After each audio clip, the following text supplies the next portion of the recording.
Eh bien, bonjour à toutes et à tous. Donc, bienvenue à ce webinaire Bilan et perspectives d'une décennie de no tourisme en Champagne. Donc, comme je vous l'ai dit, un webinaire qui sera disponible en replay et puis qui sera également restitué via une synthèse qui sera accessible depuis mes pages LinkedIn et Facebook que je vous invite donc à suivre. Je suis Sylvie Joly, je suis ancienne professionnelle du tourisme et je devrais même dire professionnelle de l'œnotourisme en Champagne, devenue ensuite chercheuse et puis j'exerce depuis 2 années une activité d'intermédiation scientifique. Et donc mon travail consiste à créer des ponts entre la recherche académique et les professionnels dans le secteur du tourisme à travers différents formats d'échange tels que le webinaire de cet après-midi. Alors pour ce webinaire, moi j'ai décidé de vous partager en fait une partie des résultats d'un travail de recherche doctorale que j'ai mené de 2009 à 2014 au sein de l'EIREST, donc l'équipe interdisciplinaire de recherche sur le tourisme de l'Université Paris 1 Panthéon-Sorbonne. Dans ce travail-là, je me suis interrogée sur les ressorts du tourisme en Champagne en lien avec sa proximité avec Paris. Et une des questions était de savoir si le tourisme en Champagne souffrait de ce que l'on appelle l'effet châtaignier, hein, donc à l'ombre de Paris, rien ne pousse, ou au contraire, si le tourisme champenois bénéficiait d'un effet d'entraînement du tourisme parisien. Et donc, pour répondre à cette question, j'ai notamment enquêté sur les pratiques des touristes en visite en Champagne au départ de Paris et aux représentations que ces touristes se faisaient de cet espace qu'on pourrait qualifier un peu de champ parisien. Alors, ces résultats que je vais vous exposer en première partie de ce webinaire seront ensuite discutés par un panel de professionnels qui, eux, nous feront part des évolutions qu'ils ont pu constater sur la dernière décennie. Ce panel est composé de 5 personnes et donc à qui je vais demander de se présenter en quelques mots et aller dans l'ordre de mon écran. Laurence, quelques mots pour te présenter, même si je pense que beaucoup de gens te connaissent. Mais... Je sais pas. Bonjour à toutes et à tous, je suis Laurence Prévost, je suis la directrice de l'Office de tourisme d'Épernay en Champagne. Et tu connais bien le no-tourisme, enfin, le tourisme en Champagne et en Champagne-Ardenne et en Grand Est. Voilà. Martine Alexandre.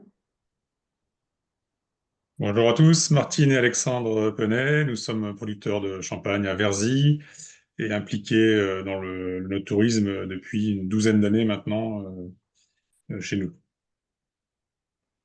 Merci. Hervé Faure. Oui, bonjour. Hervé Faure, j'ai dirigé pendant 12 ans le domaine Les Crayères à Reims et à Paris le Taïwan et le Drouan, des institutions qui nous ont permis de pouvoir parler d'œnologie et de clients parisiens et champenois. Et aujourd'hui, à l'initiative d'une famille, je crée un groupe hôtelier qui a déjà ouvert à Reims, qui va ouvrir à Épernay, en Baie de Somme et à Nancy. Merci Hervé. Marc-Édouard. Bonjour à tout le monde et bonjour surtout à celles et ceux que je connais. Je vois quelques visages un petit peu connus. Donc, je suis Marc-Édouard de Zutter. Je suis le fondateur d'une agence qui s'appelle donc Eunosphère, donc en Champagne, que j'ai créée en 2015, donc l'année qui précédait non, qui précédait pas l'année de l'inscription au patrimoine mondial de l'UNESCO. Et donc, on organise des séjours privés sur mesure en Champagne. On organise des événements d'entreprise également en Champagne et des événements également en local, type Champagne Day ou des grands dîners en Champagne. Merci Marc-Édouard. Et puis enfin, donc celui qui va, je dirais, prendre le relais de vos témoignages, Frédéric Leriche, qui lui nous fera faire un pas de côté. Donc là, ça sera la troisième partie du webinaire, un pas de côté avec une réflexion un peu plus globale, d'ordre géopolitique sur les aspects relatifs à la mondialisation du tourisme ou à la démondialisation du tourisme, on en parlera, et surtout de sa nécessaire transition pour répondre aux enjeux environnementaux et sociaux. Frédéric, peux-tu te présenter également, s'il te plaît? Oui, bonjour à tout le monde. Je suis donc Frédéric Leriche. Moi, je suis professeur de géographie à l'université de Versailles-Saint-Quentin en Yvelines. J'avais été dans le jury de Sylvie il y a quelques années de ça. Le temps passe vite. Et je suis responsable d'un master qui porte sur la question du tourisme durable et qui s'intitule Ingénierie de la transition touristique et écologique. Et effectivement, essayer de promouvoir un tourisme, on va dire, durable, responsable, c'est le projet de ce master. Merci Frédéric.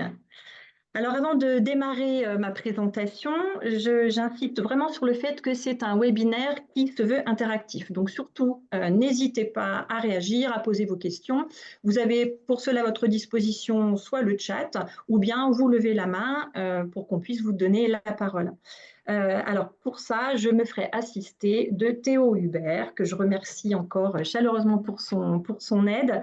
Théo est membre de l'Association internationale des Amis de l'IREST, donc Institut de recherche et d'études supérieures du tourisme de Paris 1 Panthéon-Sorbonne. Et puis Théo a également été chef de projet sur le Fonds tourisme durable à l'Agence de transition écologique, l'ADEME.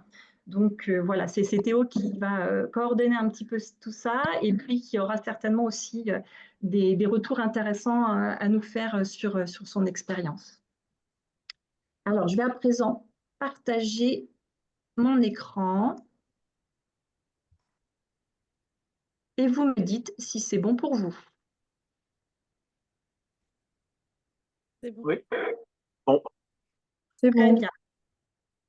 Alors, c'est parti. Hop. Donc, comme je vous l'expliquais en introduction, l'idée de ce webinaire, c'est de partir de résultats d'une enquête qui a été menée dans le cadre d'une thèse de doctorat, une enquête qui a été menée de 2011 à 2014 sur les pratiques et les représentations des touristes en Champagne, mais en provenance de Paris. Et puis ensuite d'échanger ensemble sur les évolutions que l'on peut constater sur les 10 dernières années. Alors, au préalable, il me faut vous préciser deux choses concernant cette étude.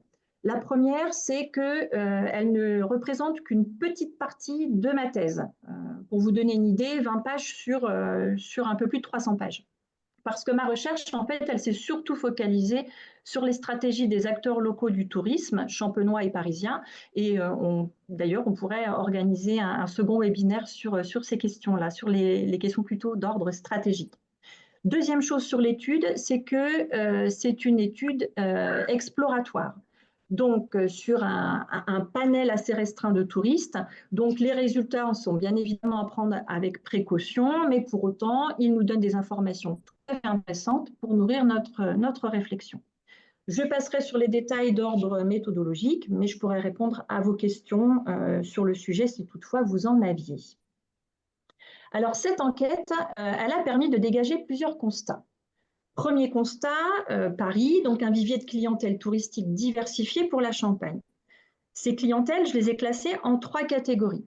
Première catégorie, les habitants, donc les Parisiens et plus largement les Franciliens. Donc bien évidemment, parmi les motivations de visite, on a la visite des caves, mais j'ai également relevé 2 déclencheurs de visite, que sont d'une part l'événementiel. Sur la période de l'étude, en l'occurrence, donc du spectacle des 800 ans de la cathédrale Notre-Dame, de l'exposition Les Arts de l'effervescence au musée des Beaux-Arts et du marché de Noël. Un autre déclencheur. Bonjour, Monsieur Blois. Oh, Aliette. Je suis Aliette de Crozet, en fait, donc je vous ai... voilà. Voilà. Bon. Donc voilà, j'en étais au deuxième déclencheur de visite pour les habitants permanents, qui était le repos à la campagne ou la mise au vert, pour appeler ça la mise au vert, et on reviendra un petit peu plus tard. Deuxième catégorie de clientèle que moi je qualifie de résidents temporaires. Alors, Paris, c'est une métropole de rang mondial et donc elle comprend des entreprises, des institutions, des établissements d'enseignement supérieur de dimension internationale. Et donc, à ce titre-là, elle accueille une population, on va dire, un peu éphémère, que sont donc des personnes qui sont à Paris dans le cadre plutôt professionnel, ou dans le cadre d'études supérieures. Et cette population, en fait, elle va accueillir de la famille, des amis, et c'est l'occasion finalement avec eux de découvrir Paris et ses environs. Donc j'ai été aussi confrontée à ce type de public dans mon enquête, et peut-être finalement une clientèle, une cible peut-être un peu plus réceptive que la première. Et puis, troisième catégorie de clientèle, bien évidemment, donc les touristes en séjour à Paris. Plutôt long courrier, avec bien évidemment le champagne comme motivation, la visite des caves et à cette époque de l'étude, à voir si ça a évolué, plutôt les caves des grandes maisons de champagne. Et puis des touristes qui finalement étaient indifférents quant aux villes d'implantation des caves. Que ce soit Reims, Épernay, on vient avant tout visiter une cave d'une grande maison, qu'elle soit implantée à Reims, à Épernay ou ailleurs. Donc voilà, je dirais que quelque part la ville était plutôt secondaire dans les entretiens que j'ai pu avoir. Et ce qui est intéressant, c'est que concernant cette troisième catégorie de clientèle, donc les touristes en séjour à Paris et qui venaient visiter la Champagne, j'ai pu effectuer des constats qui produisaient des résultats finalement un peu contre-intuitifs et qui venaient invalider trois hypothèses que j'avais émises. J'avais d'abord émis l'hypothèse que plus le touriste vient de loin, plus il séjourne longtemps à Paris. Ça n'est pas le cas. Donc là, le lien origine géographique, durée de séjour était pas juste. Deuxième hypothèse, plus le touriste séjourne longtemps à Paris, plus il est enclin à s'éloigner de la capitale et à visiter des sites extérieurs. Ça s'est avéré faux également. Donc pareil, nullité du lien, durée de séjour, éloignement de Paris. Ça ne veut pas dire qu'il n'y en a pas eu, mais enfin, voilà, en tout cas, on a eu des cas contraires. Et puis, troisième hypothèse, les touristes s'éloignant de Paris sont ceux qui ont déjà visité la capitale auparavant. Et donc là, encore une fois, le lien repeaters éloignement de Paris ne se vérifiait pas systématiquement. Deuxième résultat intéressant sur cette étude, c'est la proximité géographique donc de la Champagne par rapport à Paris. Et donc, en fait, la distance kilométrique qui sépare les deux destinations a été déterminante pour une partie des touristes interrogés. Donc ça, c'est un véritable avantage géographique. Mais ce qui est intéressant, c'est que cette distance kilométrique, en fait, elle va être appréhendée différemment selon les catégories de touristes que j'ai pu interroger.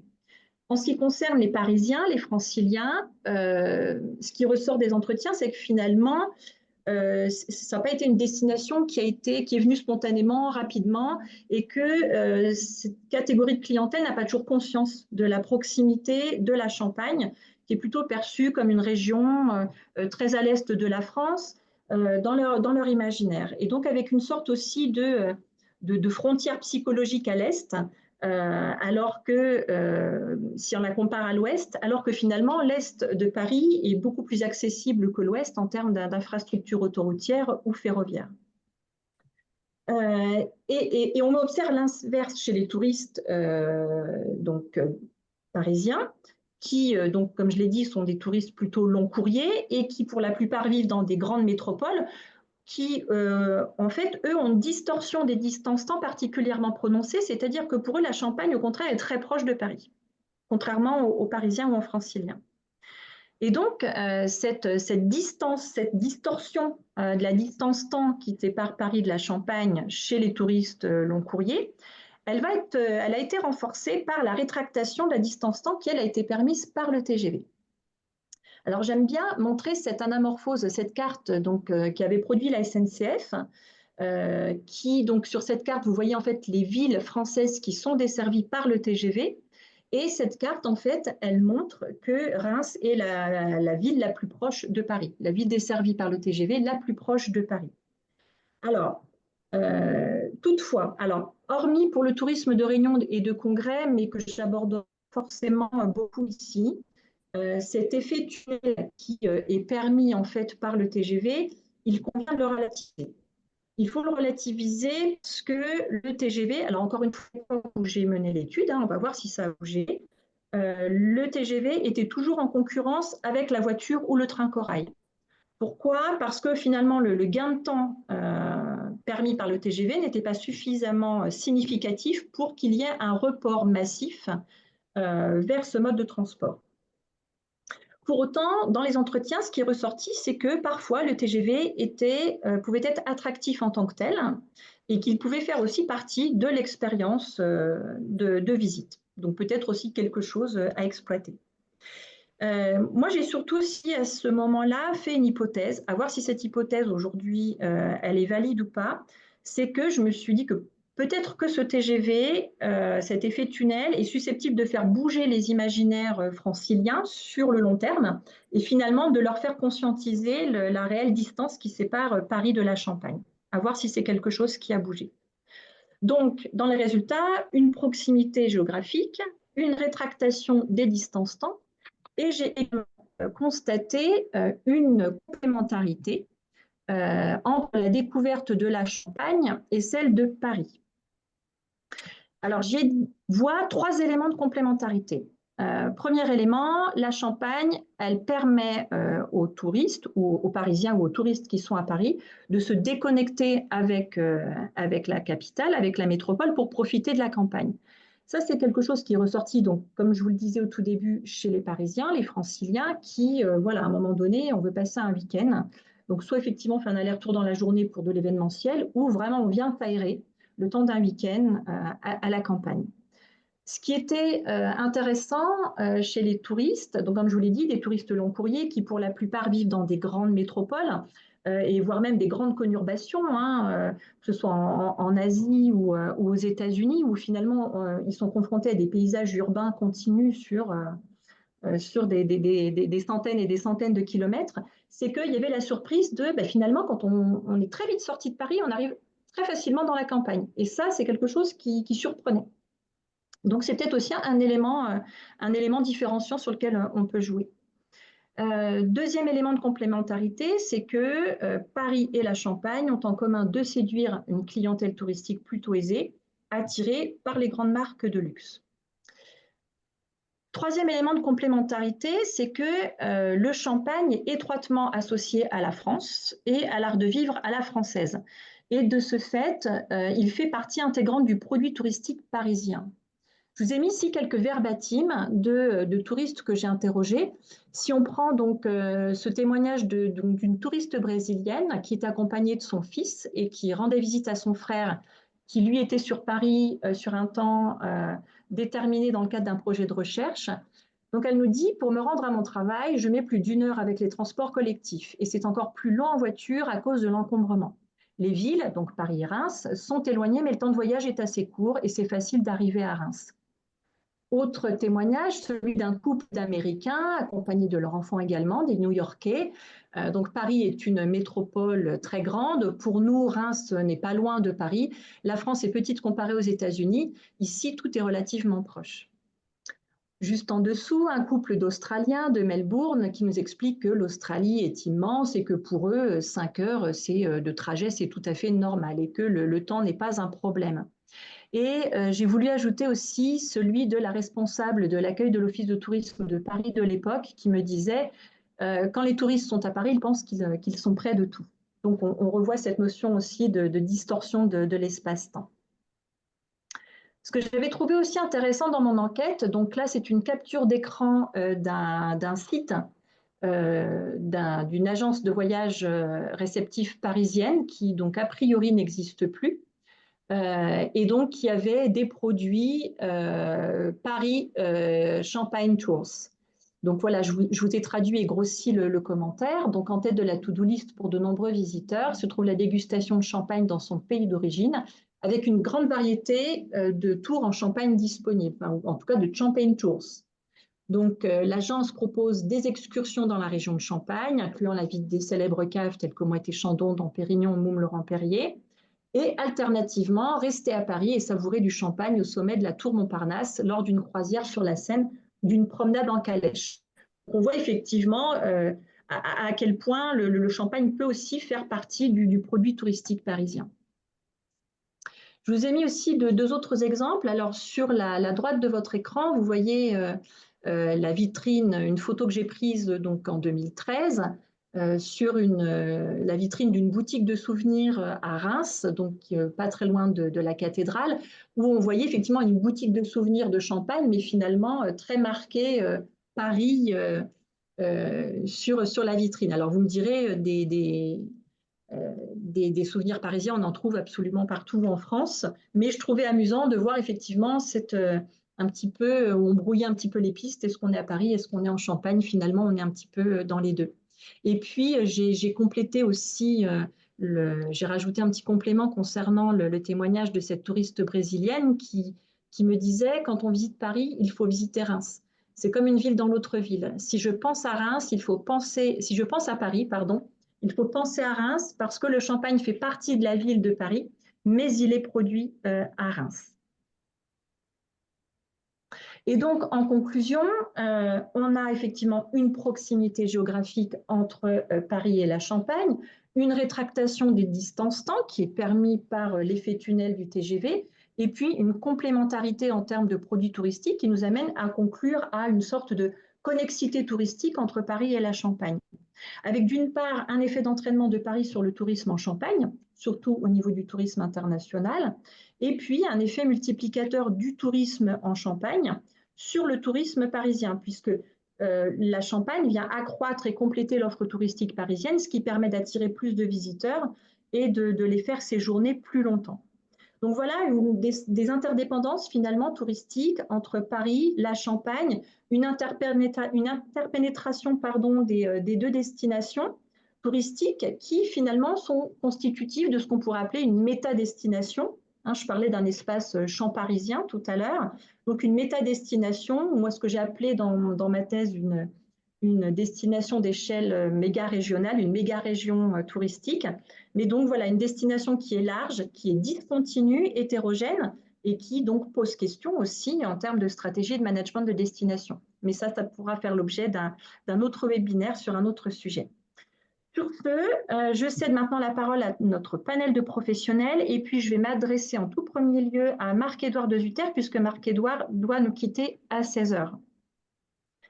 Et ben, du coup, j'ai déjà même une petite question, en fait, Marc-Édouard, c'est que lorsque j'ai effectué mon étude, il m'a semblé que le marché des circuits excursionnistes depuis Paris profitait essentiellement des agences parisiennes.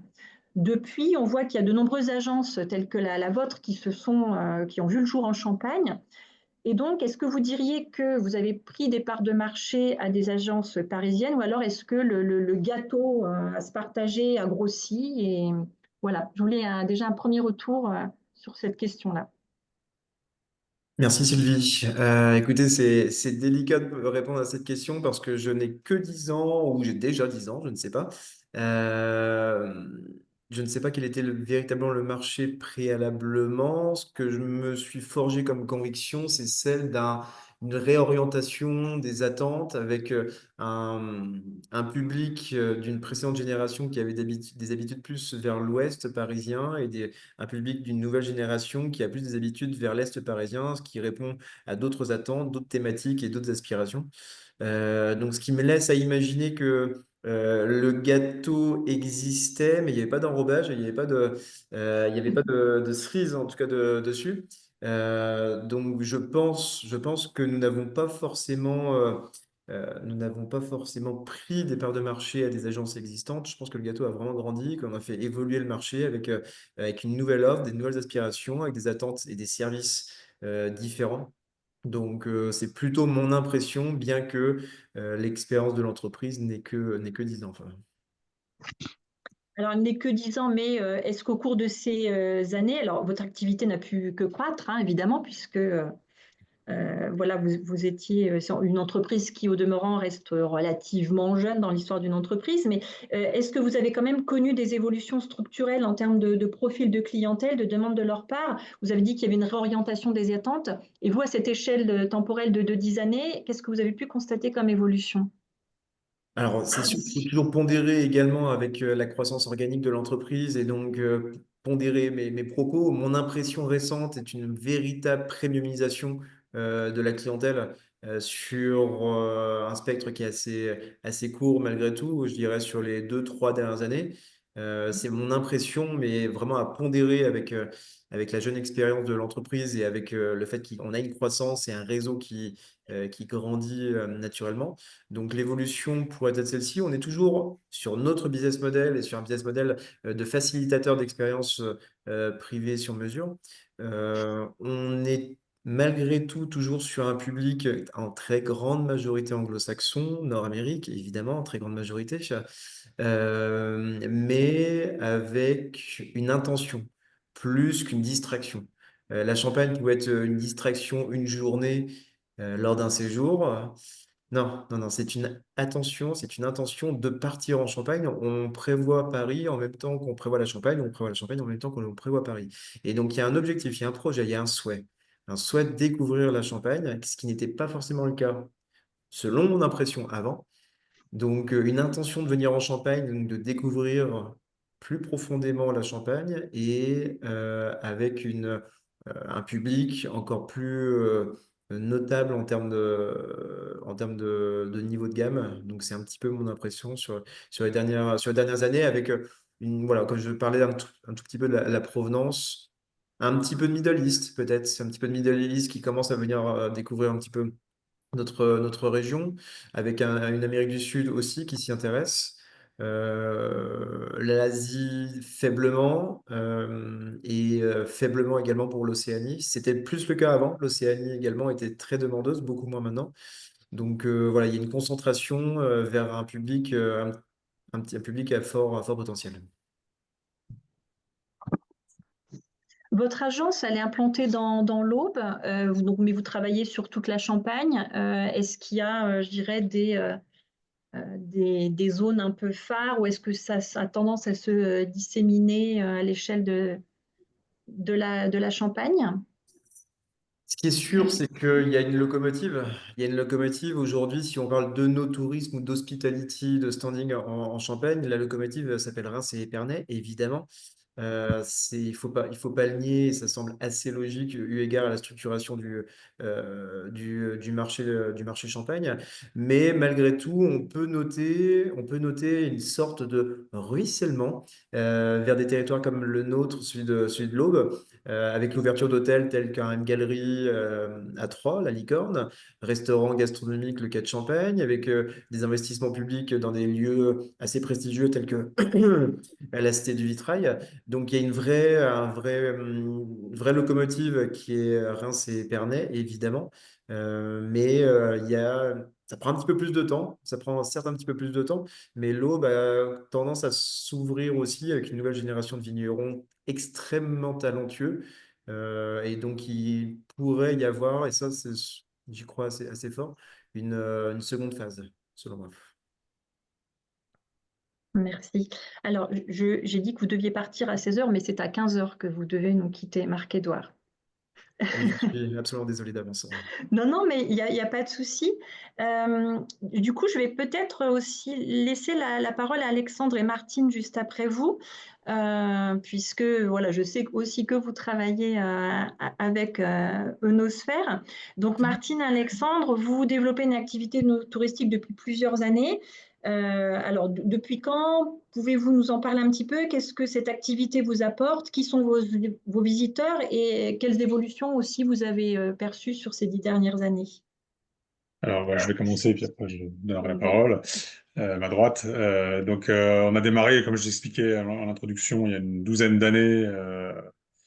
bonne douzaine d'années à proposer de l'accueil personnalisé, hein, parce qu'il faut savoir que le no-tourisme, je pense qu'il y a 12-15 ans, ça se limitait soit aux visites de grosses maisons, de caves de grosses maisons, depuis toujours, soit des gens qui passaient, beaucoup de Belges, beaucoup de Hollandais, quelques Parisiens qui se baladaient dans les vignobles le week-end et qui s'arrêtaient dans les caves. Voilà, c'était à peu près limité à ça quand même. Donc nous, on s'est positionné sur un créneau d'accueil plus personnalisé, avec une expérience particulière autour du champagne. Parfois même aussi autour d'accords mets et champagne.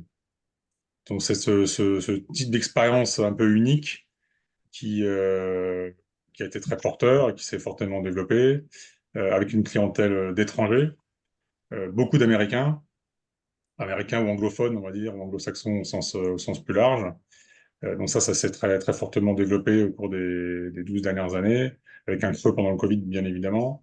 Mais malgré tout, ce créneau-là a beaucoup monté, à la faveur aussi d'une plus grande conscience de la part des consommateurs de la diversité des champagnes. au-delà des simples champagnes de grandes marques ou de vignerons. Il y a une notion de terroir. La notion de terroir, elle est de plus en plus comprise par les étrangers. Et les gens viennent en Champagne pour ça aussi maintenant, pour découvrir le champagne dont ils ont entendu parler quand ils sont chez eux. Ils ont envie de découvrir, de connaître le terroir, les modes de production, d'élaboration des différents champagnes. Donc moi, c'est le côté expérience qui est important et le côté découverte du terroir à la faveur d'un marché en croissance, qui nous a porté aussi naturellement comme d'autres. Donc voilà, on s'est positionné quand même assez tôt sur ce créneau et bon, voilà, on ne regrette pas, ça se développe toujours bien. Tu vas ajouter quelque chose? En fait, les Parisiens, tout à l'heure, Sylvie, vous parliez de Paris. Les Parisiens sont beaucoup venus pendant le Covid, mais ont bien oublié effectivement le chemin, le chemin après le Covid. Ils sont retournés à l'ouest. Et pour rebondir sur ce qui avait été dit également, on a l'impression que les gens quand même restent de plus en plus longtemps parce que l'idée, les visiteurs venaient que pour une seule journée. Et finalement, on a quand même l'impression que les nuits d'hôtel, alors j'ai pas de chiffres, j'ai pas vérifié, mais on a l'impression quand même que les gens restent un petit peu plus longtemps au fil des ans, on va dire. C'est peut-être Hervé qui pourra nous éclairer sur ce point-là, par ailleurs. C'est une Et belle du transition. tourisme. D'ailleurs, on peut peut-être justement donner la parole à Hervé, parce que effectivement, en 10 ans, on constate en Champagne, l'offre hôtelière, elle a considérablement évolué avec l'implantation d'établissements d'ailleurs plutôt haut de gamme. Et diriez-vous finalement que la Champagne, elle était en sous-offre il y a 10 ans, ou bien que c'est la demande là qui s'est développée sur les 10 dernières années? C'est plus profond en fait. Moi, ça fait 17 ans que je suis en Champagne, donc c'est pas beaucoup hein, sur l'histoire d'un vignoble, mais moi, j'ai envie de dire, la jeunesse prend le pouvoir. C'est-à-dire ce qui s'est passé dans le vignoble, c'est que ce sont les enfants qui ont pris les vignerons qui ont pris les jeunes vignerons qui ont pris l'affaire de l'exploitation de la famille. Ce sont d'abord maintenant des œnologues, ce sont des gens qui ont fait des études, qui ont voyagé, parlent anglais, et leurs maisons sont ouvertes. Moi, j'ai le souvenir, aussi bien les grandes maisons que les vignerons, où les maisons étaient fermées. On n'allait pas en Champagne, puisque de toute façon, les maisons sont fermées. Et cette jeunesse, elle a, et notre ami Alexandre qui a parlé justement, je suis assez sûr qu'il pense la même chose que moi, a ouvert les portes de sa maison, a ouvert la porte à l'international. Et, euh, et donc, les clients sont aussi jeunes. Ce que l'on voit, c'est une jeunesse qui aime le vin et qui aime aller visiter des vignobles. C'est-à-dire que nos clients, franciliens et parisiens, sont aussi de jeunes clients qui vont sur les salons. Donc, les vignerons champenois, ces jeunes vignerons, et ces grandes maisons vont souvent dans les salons et ils se retrouvent et ensuite viennent en Champagne. Donc, bon, il y a multiples, comment dirais-je, événements qui ont été précipités par l'arrivée de cette jeunesse qui a pris le pouvoir et qui a un petit peu bousculé les codes qui étaient posés sans les critiquer, les grandes maisons, qui elles étaient fermées les week-ends, qui maintenant ouvrent des restaurants et des hôtels. Donc vous voyez il y a des évolutions. Mais l'attractivité de la région, c'est aussi la mémoire, l'histoire des guerres, le vignoble, les saisonnalités. Il y a beaucoup de choses qui sont faites et entreprises aujourd'hui autour de tous ces événements, de cet agenda. C'est-à-dire qu'on a de plus en plus de monde qui viennent pendant les vendanges ou à la fleur ou différentes saisons importantes du vignoble. Et ça, c'est cette jeunesse. C'est pour ça que je dis que la jeunesse prend le pouvoir parce que justement, elle a une connaissance, elle parle le même langage que ces jeunes vignerons et ils s'intéressent à leur histoire. C'est moins anonyme, c'est moins les grandes maisons. On reste quand même dans un standard qui est très et qui est nécessaire à la Champagne. Hein. Ce sont eux qui ont créé le champagne, mais je trouve que l'arrivée de ces vignerons avec cette jeunesse a bousculé les codes et a réouvert l'attractivité de la Champagne. Alors, effectivement, les séjours, pour répondre, c'est 1 jour,4, donc c'est une nuit, donc c'est très bref. On n'arrive pas encore à- à- à arriver à 2 nuits. On ouvre Épernay justement pour proposer des packages. On garde la même franchise que nous avons à Reims, qui est Marriott, et on va offrir une formule qui propose donc une espèce du route du bonheur des vins entre Reims et Épernay, de l'histoire, de la mémoire des hommes, et d'arriver à faire séjourner les gens 2 nuits plutôt qu'une seule. Euh, ce qui m'intéresse aussi aujourd'hui dans nos échanges, c'est ben, quelles solutions ont été marquantes pour l'attractivité de la Champagne. Et c'est effectivement ce classement UNESCO. C'est aussi des campagnes qui ont été faites à Paris pour parler de la proximité, parce qu'effectivement, quand tu as envie de partir en week-end, ben, tu ne regardes pas à l'ouest, enfin, pardon, à l'est. L'est, c'est le froid, c'est loin, etc. Et je crois que cette dynamique de la Champagne par ces jeunes vignerons et ces grandes maisons aussi, la jeunesse dans lesquelles la jeunesse a pris le pouvoir, a réveillé l'attractivité de ce vignoble un petit peu oublié. C'est-à-dire qu'on allait plus facilement en Bourgogne ou dans d'autres régions, alors qu'on est on est dans une des portes de Paris, quoi. On est à côté de la porte de Bercy, si je veux. Donc je pense qu'il y a un travail à continuer. Nous, on le fait avec tous les concierges des palaces, qu'on invite tous les ans à visiter. Et je peux vous assurer que le premier réflexe, quand on leur demande où est-ce qu'on peut aller pour une journée et demie, que ce soit au Georges V ou au Plaza, eh bien, on recommande la Champagne.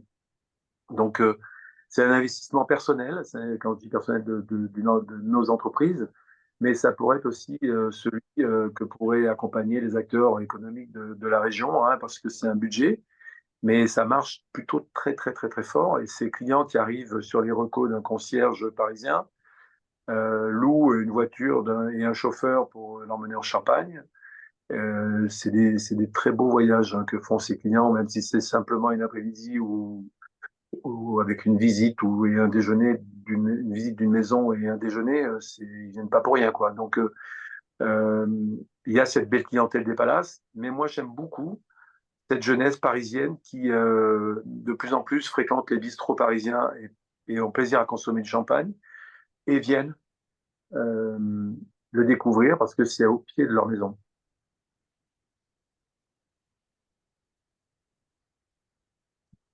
J'avais une question si Hervé concernant les touristes à Paris, parce que finalement la pratique des touristes qui consiste à séjourner à Paris et s'en servir comme base d'excursion pour la Champagne, est-ce que ça tient toujours, ou alors est-ce que vous constatez une tendance inverse? Et est-ce que finalement on pourrait imaginer que la Champagne puisse devenir la région dans laquelle les touristes choisissent de séjourner et depuis laquelle ils se rendent à Paris pour visiter la capitale? Alors, c'est ce qu'on a mis en place avec ce TGV qui est magique, c'est Roissy, Champagne-Ardenne. Donc, on a un service de limousine qui s'appelle une 10. Et quand nos clients nous contactent pour réserver une chambre et venir visiter la Champagne, sur un séjour qu'ils font, hein, c'est-à-dire qu'ils vont faire Paris, ils vont faire d'autres régions de France, on les invite à commencer par arriver à Roissy. Et de Roissy, soit on a une limousine qui va les chercher, qui va mettre 1 heure et quart, soit prendre le TGV et venir en 30 minutes au cœur du vignoble champenois. Et je vous assure que ça marche plutôt très, très, très fort. Euh, Alors, il faut jongler sur les il faut bien réserver le TGV à l'avance, etc. Mais même pour le retour, si vous voulez, on invite les clients à organiser leur agenda sur le séjour sur le sol français en fonction de l'arrivée à Roissy. Que ce soit d'ailleurs des Japonais ou quel que soit les agences que nous rencontrons, on leur propose systématiquement ça, parce que de Roissy, aujourd'hui, un client qui est au Georges V dans un palace, dans sa limousine pour le transfert, il va mettre 2 heures et demie. Je l'ai encore entendu hier à l'hôtel. Nous, c'est 30 minutes. Donc, on est encore plus proche de Paris en étant proche de Roissy. Il faut absolument mettre en place des actions et des opérations que l'on fait de plus en plus avec Roissy pour l'arrivée des étrangers. Mais de là à remplir ensuite la Tour Eiffel, les musées, l'histoire, il y a un petit peu de boulot quand même. Mais en tout cas, ouais, d'arriver d'abord en Champagne, oui, ça marche. Et ensuite d'aller à Paris. Voilà ce qu'on propose.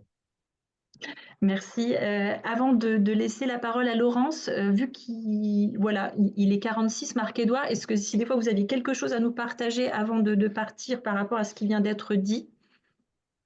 C'est gentil, Sylvie. Je m'inscris totalement dans les propos d'Hervé Faure.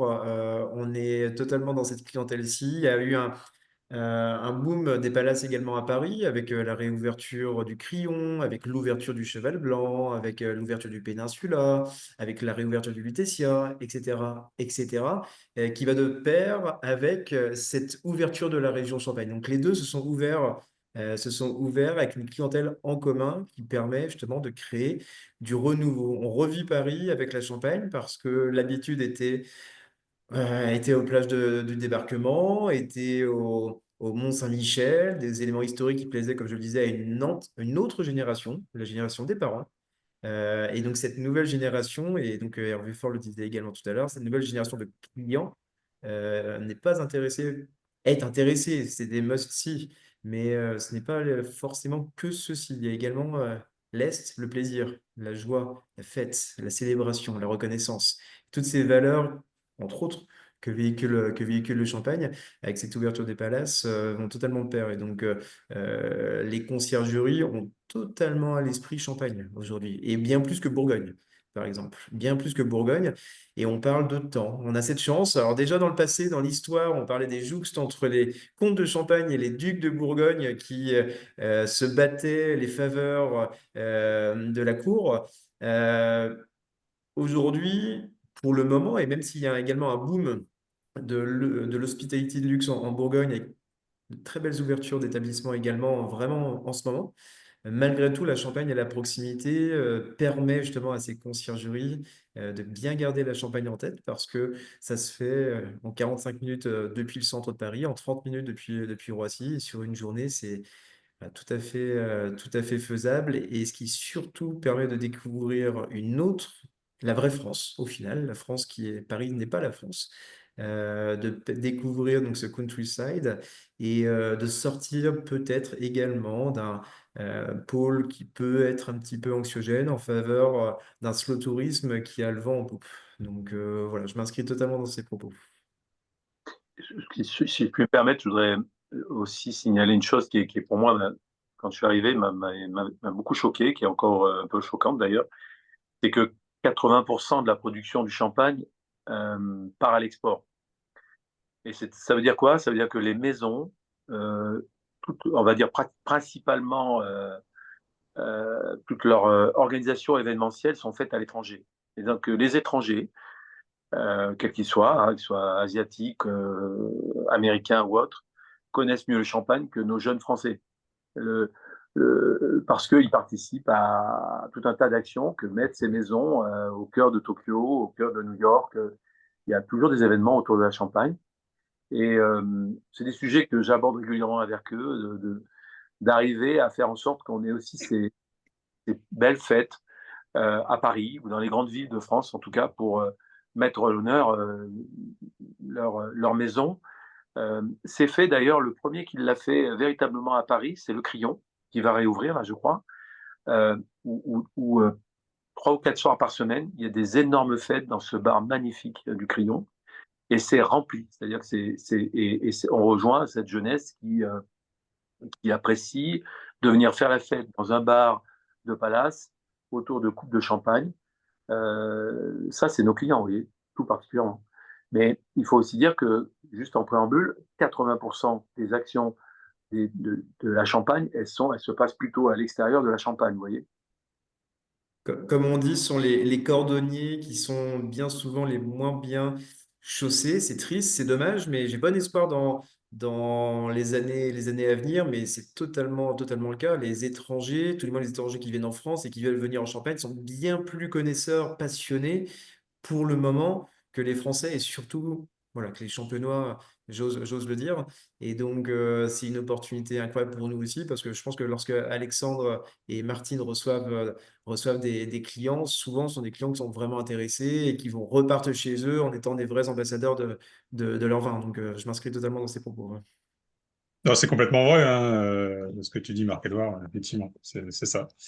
Les Français, effectivement, sont malheureusement moins éduqués, moins connaisseurs sur le champagne, et on a toute une clientèle d'étrangers du bout du monde qui connaît beaucoup mieux et qui est très, très pointue, hein. Voilà, ça, c'est une tendance aussi. Et je pense pas que ça va s'arranger. Je sais pas si vous avez vu, donc c'est enfin quelques titres de journaux qui sont sortis dernièrement. Alors déjà, je crois il y a 3 ou 4 jours où Ruinart a été décerné première destination œnotouristique de France. Auparavant, Reims a été désigné comme étant parmi les villes de seconde taille, on va dire cela comme ça, comme étant la première destination selon Expedia au monde. Première destination qui aura le vent en poupe en 2025. Le Figaro qui nomme la Champagne, comment la Champagne est-elle devenue championne de l'œnotourisme? Voilà, c'est quand même des gros titres qui vont favoriser cette dynamique à l'international. Donc c'est plutôt enthousiasmant par rapport à un investissement collectif d'il y a 10 ans. On en tire vraiment tous les fruits aujourd'hui. Oui. Et du coup, Laurence, comment est-ce que les offices de tourisme se préparent, je dirais, à cet engouement, hein? On voit que le développement en 10 ans, enfin voilà, il y a eu vraiment un fort développement. Dans les questions aussi que je voulais te poser, Laurence, il y avait, est-ce que tu constates que les touristes franciliens ont évolué en 10 ans? Est-ce que tu penses que le TGV a réussi à faire bouger les imaginaires, hein, et à rapprocher la Champagne de Paris? Et puis, concernant plutôt les touristes internationaux, donc long courrier, est-ce que tu as constaté une évolution chez cette clientèle, que ce soit en termes de volume, de nationalité ou de comportement, de pratique? Alors, déjà, merci Sylvie, bonjour à toutes et à tous. Concernant Épernay, et on regarde un peu plus Champagne et au cours de l'évolution de ces 10 dernières années, plusieurs choses. Déjà, l'arrivée en son temps du TGV qui a clairement favorisé, renforcé une accessibilité, donné une accessibilité renforcée à la Champagne. On est clairement le quartier chic au port de Paris, on est un hub de Paris, et donc ça, c'est un élément déterminant. L'effet UNESCO aussi qui a beaucoup joué, puisqu'on va célébrer nos 10 ans l'année prochaine au niveau de l'UNESCO. Et l'UNESCO, c'est un facteur d'attractivité pour faire venir des clientèles, notamment des marchés des longs courriers. Je pense à des clients comme les États-Unis qui sont extrêmement sensibles aux destinations UNESCO. Donc c'est un argument, un atout considérable au niveau de nos territoires pour attirer ce type de clientèle. Le constat que je fais, alors qui repose parfois sur des chiffres et aussi sur du ressenti, en 10 ans, le chemin qui a été parcouru, il y a un effet UNESCO qui pour moi est important parce que ça crée une vraie dynamique, une vraie effervescence de projets sur le territoire. Quand Marc-Edouard disait j'ai créé mon agence, elle fête ses 10 bougies. On a travaillé ensemble il y a déjà depuis 10 ans. Marc-Edouard, Hervé aussi, sur pas mal de projets quand tu étais au domaine des crayères. Et en 10 ans de temps, il y a eu un long chemin qui a été fait en Champagne, à la fois aussi peut-être dans une dynamique peut-être institutionnelle et privée, où les institutionnels et les privés ont su déjà travailler encore plus peut-être ensemble, à travers le collectif de la mission UNESCO par exemple, sur différentes initiatives. Ce que je constate dans l'évolution aussi des clientèles, c'est que euh, en Champagne et par rapport à d'autres régions françaises, il y a déjà à la base un fort taux d'internationalisation. Ce taux d'internationalisation s'est encore accru au cours des dernières années, vraiment fortement. Et malgré l'effet TGV, en tout cas, ça relève peut-être plus du ressenti, même si le marché français, Île-de-France, parisien est un bassin émetteur important pour la Champagne et le tourisme en Champagne. J'aurais tendance à dire que avec cette accessibilité, ce TGV, j'ai envie de dire que c'est plutôt les internationaux qu'on a su capter encore plus fortement. Je ne suis pas certaine, en tout cas dans mon ressenti, que nous ayons beaucoup plus de Parisiens que nous n'en ayons eu dans le passé. J'ai plutôt envie de dire que ça a été, ce TGV a été un clair accélérateur pour l'internationalisation, parce que quand on se pose à CDG, on va beaucoup plus vite en Champagne qu'on ne va à Paris, au cœur de Paris. On va beaucoup plus vite de CDG à Reims, en Champagne. Et cet atout-là, il est extraordinaire auprès des internationaux. Donc, je pense que l'internationalisation, elle s'est encore accentuée. Rien que pour zoomer un instant sur le territoire d'Épernay, on est à plus de 70% d'internationaux. Alexandre Penet parlait tout à l'heure des clientèles qu'il voit aujourd'hui chez lui dans l'Aube. Moi, on a beaucoup d'anglophones, d'anglais, beaucoup d'Américains. On a une clientèle qu'on voyait peut-être un peu moins il y a 10 ans, mais qu'on voit beaucoup plus aujourd'hui sur le territoire, qui est la clientèle scandinave, notamment les Danois, notamment les Suédois, qui sont attachés aussi à des enjeux environnementaux, à des enjeux aussi de décarbonation. Clairement, c'est quelque chose, ça intéresse vraiment cette clientèle. Et donc, on est attentif aussi à cette filière hybride aujourd'hui qui est le tourisme, qui embrasse de la gastronomie, de l'agritourisme, de l'innovation, qui embrasse tellement de choses, mais aussi ce sujet environnemental. Donc ça, c'est au niveau des clients. Je partage ce que Hervé nous disait tout à l'heure sur toute cette jeunesse qui a pris le pouvoir, ces jeunes vignerons qui arrivent, qui effectivement ont voyagé, connaissent des vignobles en France et à l'international, et qui sont très talentueux. Et en même temps, aussi au niveau de notre fréquentation sur le territoire, moi je constate aujourd'hui, on accueille des trentenaires sur le territoire qui viennent vivre l'expérience du et de la Champagne, qui viennent parfois du bout du monde pour vivre cette expérience et qui ont un très haut niveau de connaissance du vin de Champagne. Ça, c'est quelque chose d'assez récent sur notre territoire. Voilà, cet attachement au vin de Champagne, à la connaissance, à l'expérience du vin de Champagne, et en même temps, pour répondre aux attentes de cette jeune clientèle internationale qui vient du bout du monde, ça veut dire qu'il faut qu'on apporte aussi des réponses digitales aussi, c'est de l'humain, mais aussi du digital. Donc ça oblige aussi à de la digitalisation, parce que cette jeune clientèle, elle va pas, clairement, alors je ne devrais pas le dire, mais je vais le dire quand même, directement, forcément en office de tourisme, chercher, comme on faisait auparavant, son document pour aller découvrir le territoire. Ça nous oblige, nous, professionnels du tourisme, en lien, en réseau avec le réseau des offices, l'agence Fanny est là de l'ADT de la Marne et les autres acteurs, à apporter aussi des réponses digitales et d'être présents digitalement pour pouvoir aussi les capter. Donc il y a à la fois de l'humain, beaucoup, et aussi du digital qui doit être présent pour les intéresser et aussi prendre les bons codes et savoir leur parler. Voilà ce que je peux vous dire. Et puis, donc les Parisiens, non, je n'y crois pas trop. Ça relève plus du ressenti que de réels chiffres. Mais nous, on n'a pas vu un boom des Parisiens en Champagne et ni sur Épernay d'ailleurs. C'est vraiment les internationaux que l'on revoit. J'ai un marché, par contre, que l'on voyait beaucoup auparavant, qu'on n'a pas retrouvé en post-Covid, qui est l'Océanie, enfin le marché australien, qui était le premier marché long courrier, en tout cas sur Épernay, en son temps avant le Covid. Et aujourd'hui, le marché australien, on n'a pas du tout retrouvé. En tout cas, c'est un constat qu'on fait nous sur le territoire. Je pense que dans l'approche aussi, Hervé, tu disais tout à l'heure, on fait ENO et mémoire, ENO et quelque chose. On n'est pas toujours tourné que sur le no. On a beaucoup d'atouts sur ce territoire, des expériences autour du patrimoine, de l'héritage, etc. Je pense aussi qu'on a à se tourner aussi, on est assez proche de la Bourgogne. Et Bourgogne et Champagne, c'est un couple qui marche très très bien aussi dans la consommation, dans l'expérience de la découverte de la Champagne et de la Bourgogne.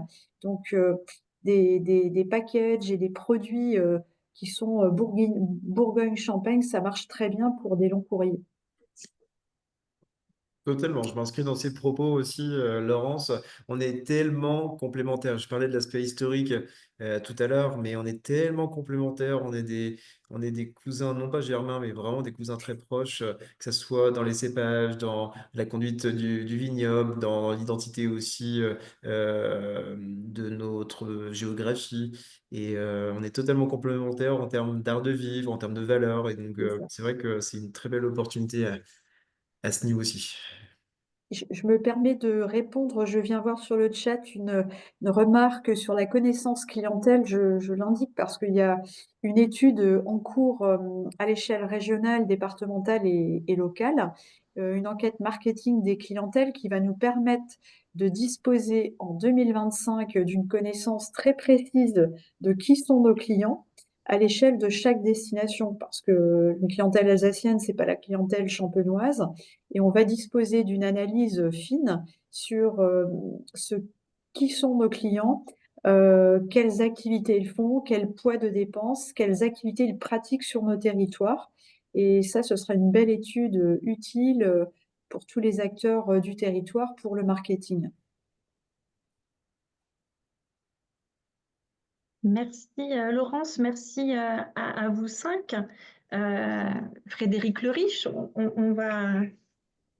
on va laisser voilà, la parole un petit peu aux chercheurs. Donc, ce qu'on retient effectivement, c'est finalement pas trop d'évolution du côté des franciliens, mais par contre, une hyper internationalisation de la Champagne. On a vu effectivement avec la crise sanitaire que les frontières pouvaient se refermer assez brutalement. Finalement, hein, on voit qu'on est revenu à la normale et qu'on est même toujours en progression en termes d'hypermobilité. Donc voilà, est-ce que tu peux nous parler un petit peu effectivement en fait, voilà, je vais te laisser réagir comme tu as envie. Je dirais juste que effectivement, il y a cette question aussi de transition touristique avec des enjeux sociaux, écologiques auxquels on doit absolument répondre. Si je résume, il faudrait voyager loin, moins souvent, mais sur des durées plus longues dans l'idéal, et donc partir moins souvent loin, mais plus longtemps. Quant aux pratiques de ce qu'on pourrait appeler de loisirs touristiques, hein, qui se caractérisent, elles, par des déplacements plus fréquents sur des durées plus courtes, il faudrait partir moins loin et avec des mobilités douces. Voilà, je mets ça comme ça un petit peu en vrac et puis je te laisse réagir. Merci Sylvie, merci de me laisser la parole. Je vois qu'il est 15 heures. Ah oui, au revoir théorie, Marc-Édouard, du coup, qui nous laisse, qui nous au quitte. revoir. Je suis confus, je suis confus et merci beaucoup. Ravi Bonne d'avoir fait continuation à votre tout le monde et c'était connaissance. un plaisir. Merci beaucoup. À bientôt. Au revoir, à Bientôt. bientôt. Au revoir tout le monde. À bientôt. Bon, il est 15 heures. En théorie, le webinaire finit à 16 heures. Ça veut dire que j'ai 1 heure pour parler. C'est un cadeau exceptionnel pour un universitaire. Mais je vais essayer, enfin, je vais pas prendre 1 heure. L'idée, c'est surtout qu'on réagisse Bien évidemment. à ce que Oui. tu vas nous présenter. Oui, bien évidemment. Bon, je vais prendre simplement quelques minutes pour vous présenter les fruits quelques fruits de réflexion que je voulais partager avec vous.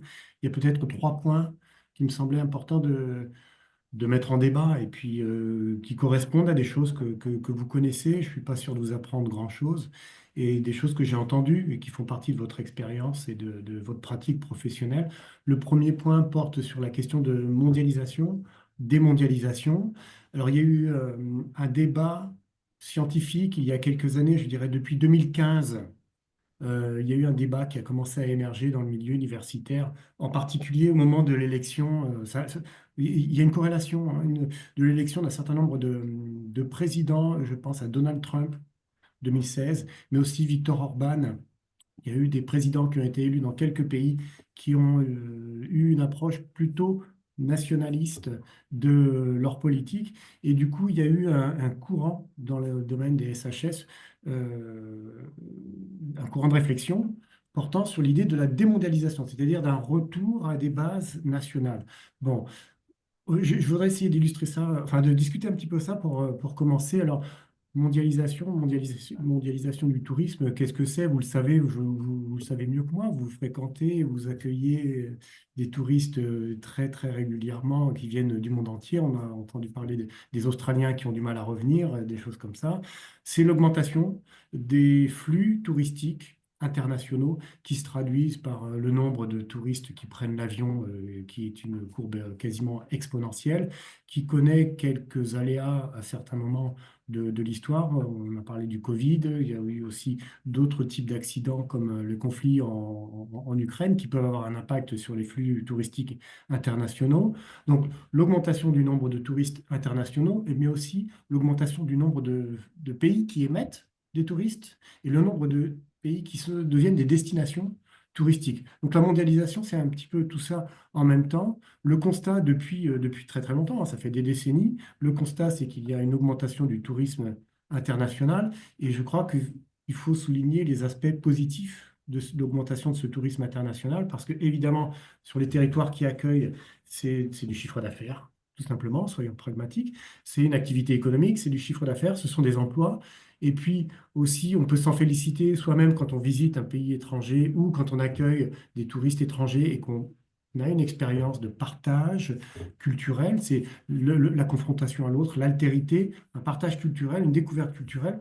Moi, j'insiste beaucoup, je le disais tout à l'heure, je suis responsable d'un master sur ces questions-là et je pense que c'est important de faire la promotion du tourisme, et y compris bien évidemment du tourisme international, parce que c'est un élément qui porte beaucoup d'aspects, je dirais, positifs.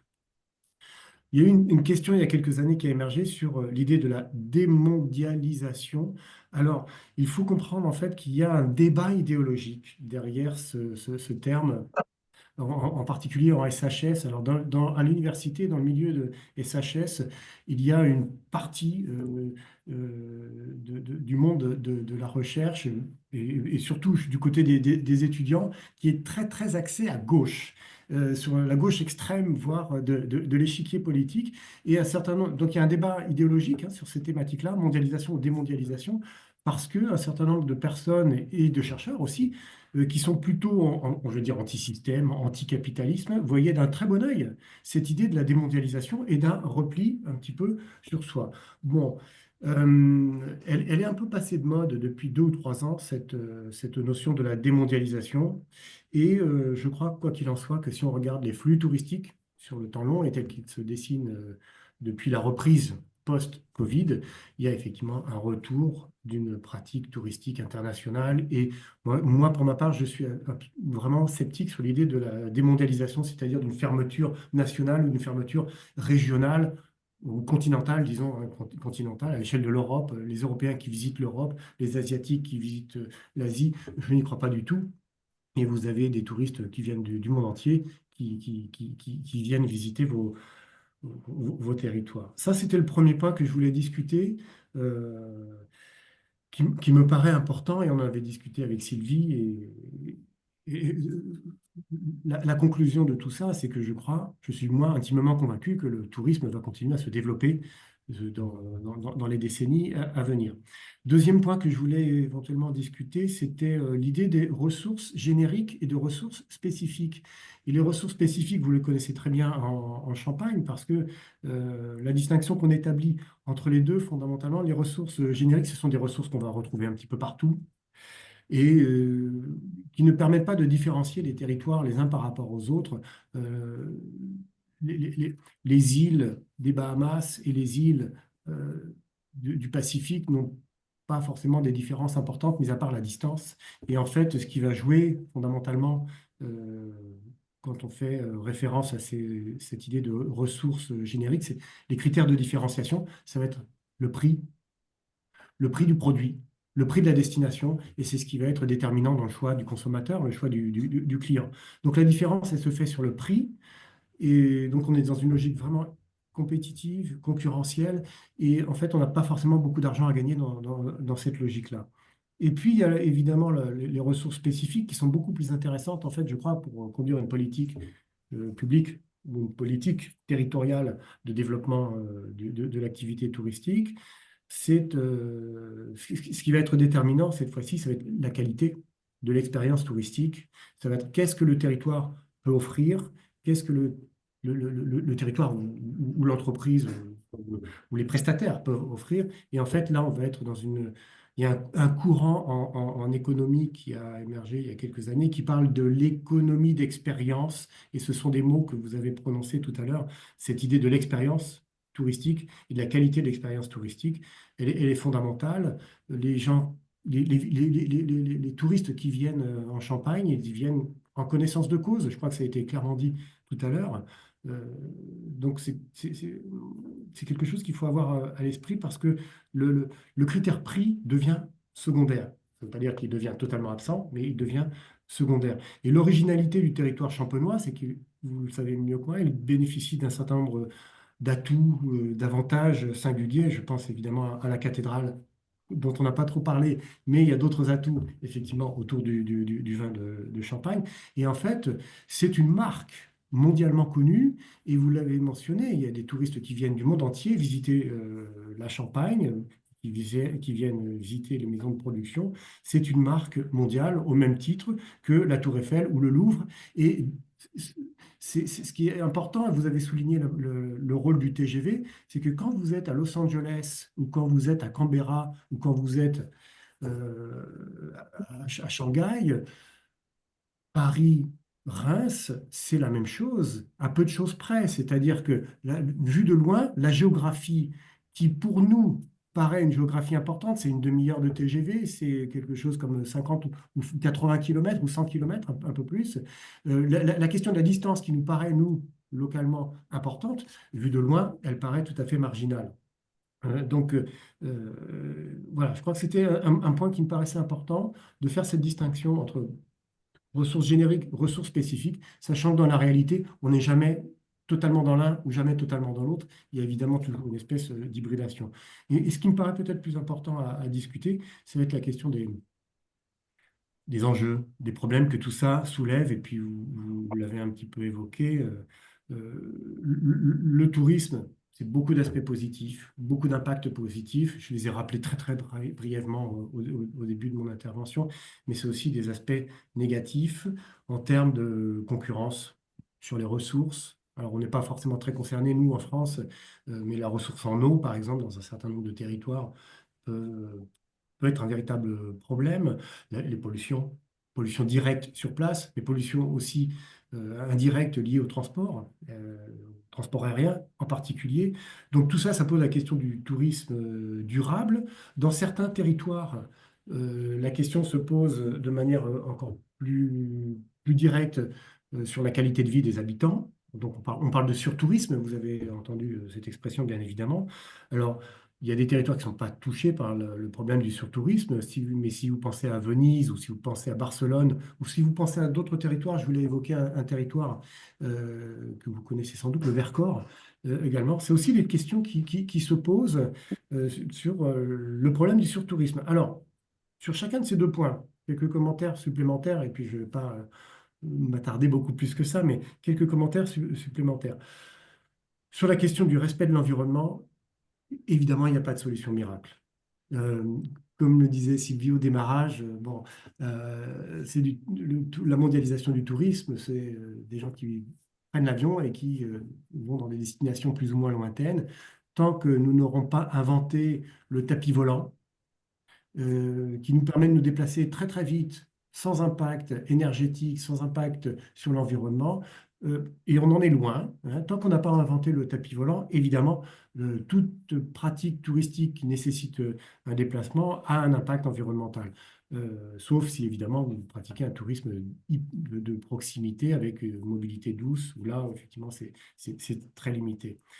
Donc, il n'y a pas de solution miracle, et je crois qu'il faut agir sur chaque élément de ce système tourisme qui est extrêmement complexe, qui va du déplacement à l'accueil, à la mobilité sur place, aux économies d'énergie sur place, chez les prestataires, les hôteliers, etc. Donc, je pense que vous êtes toutes et tous conscients du fait que chacun peut agir, peut cranter en quelque sorte par des petites actions, peut cranter dans la bonne direction pour favoriser un tourisme plus responsable et plus respectueux de l'environnement. Et puis, il y a un autre aspect, évidemment, c'est la question je dirais, du rapport à la population locale, du rapport aux cultures, du rapport au cadre de vie des habitants. J'ai évoqué Venise, ou d'autres territoires, hein, dans lesquels il y a une surfréquentation touristique qui est absolument problématique. Euh, je, je- je- je- je- bon, je suis enseignant à l'université, hein. Il y a cette semaine, là, mardi, je faisais faire des exposés à des étudiants et il y a un groupe d'étudiants qui parlait du tourisme en Grèce et qui citait le- le- le- un responsable politique grec et qui disait, si vous aimez la Grèce, ne venez pas. Donc on a quand même dans certaines situations le surtourisme, c'est effectivement un véritable problème. Alors, je voudrais évoquer un certain nombre de choses par rapport à ça. J'ai eu la chance de rencontrer il y a quelques années de ça euh, un monsieur qui s'appelle Alan Jacobs et qui avait été responsable du service d'urbanisme de la ville de San Francisco dans les années 70. Et il me disait, on discutait du tourisme et de la mise en tourisme de San Francisco et de San Francisco comme destination touristique extrêmement importante. Euh, et il me disait qu'il y a eu un certain nombre d'erreurs qui ont été faites en matière de choix, en termes de politique publique, et qu'il y a eu une détérioration pour la qualité de vie des habitants de San Francisco. Et il me disait, en quelques mots, il faut faire la ville pour les habitants et pas pour les touristes. Si la ville est belle, les touristes viendront. Alors on parle de ville là, mais c'est la même chose pour tous les territoires, y compris les territoires ruraux. Si les territoires ruraux sont beaux, agréables et plaisants et de qualité pour les habitants, les touristes viendront partager cette expérience. C'est la même chose, il y a une autre ville dans laquelle je me suis rendu il n'y a pas très longtemps. J'ai organisé un voyage d'études avec des étudiants du master. Et on est allé à Toulouse.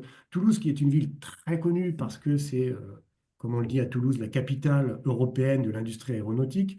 Bon, on peut le voir comme ça. En tout cas, c'est là qu'on fabrique effectivement des Airbus. C'est d'abord une ville industrielle. Et les Toulousains se pensent comme des habitants d'une ville industrielle. Et le tourisme à Toulouse, c'est quelque chose qui n'a aucun intérêt chez les Toulousains et dans l'esprit d'un certain nombre de décideurs. Alors, j'ai eu l'opportunité de rencontrer deux personnes qui travaillent à l'Office de tourisme et qui sont en position de responsabilité et d'essayer d'influencer les décideurs politiques pour essayer de promouvoir le tourisme à Toulouse. Ils ont énormément de mal à se faire entendre, mais petit à petit, ils arrivent effectivement à convaincre des décideurs. Mais le credo à Toulouse, et ça évoque ce que j'évoquais pour le cas de San Francisco, c'est les décideurs politiques locaux font la ville pour les habitants. Et la ville de Toulouse, elle est plutôt agréable et elle devient une ville touristique. C'était impensable il y a une dizaine d'années. Il n'y a pas plus qu'une dizaine d'années. Je dirais jusqu'au début des années 2010, Toulouse ne se concevait pas comme une ville touristique. Et ça devient petit à petit une ville touristique.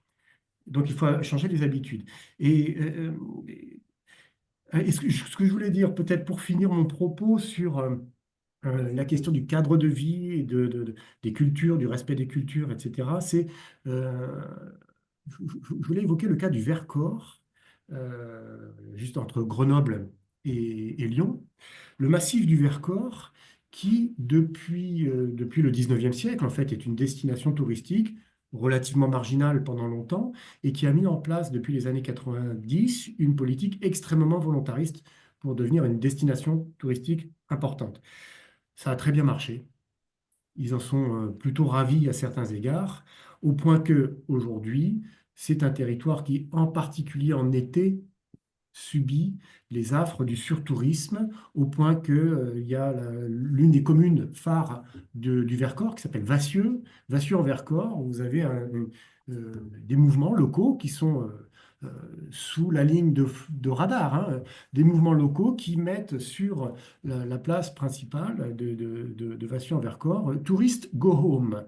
Il y a un débat dans le Vercors sur la surfréquentation touristique, du fait des aménités sur place et ce que j'évoquais tout à l'heure sur les ressources spécifiques du Vercors, c'est par exemple les routes, qui sont magnifiques, les paysages qui sont magnifiques, et le Vercors est une destination extrêmement prisée des motards, des gens qui circulent en deux roues, avec des effets de masse absolument colossaux, parce que vous avez des groupes de 30, 40, 50 motos qui circulent et qui posent des problèmes sur place en termes de bruit, en termes de fréquentation des places et des villages. Donc, il faut faire attention quand on conduit une politique publique. Je pense qu'à Reims ou en Champagne, on n'est pas encore à ce niveau de fréquentation, de surfréquentation touristique, mais ça peut arriver, hein. Il peut arriver qu'une politique publique qui connaît un grand succès pour promouvoir un territoire comme destination touristique se retrouve en fait en difficulté au bout d'un certain temps parce que